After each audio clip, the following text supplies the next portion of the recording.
Сәлем достар, қалдарыңыз қалай? Бүгін біз Қарқаралыдамыз. Қарқаралыда Нұрланның машинасын істетіп атқандықтан біз мына жерге көзімізсіз осы жерге келдік.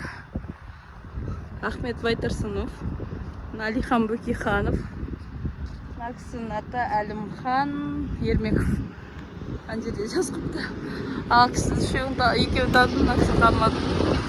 Осылай кітаптарымен қазақтың болашағын ақылдасып отқандай қылдырып күштілеп тұрып мүсін деген екен.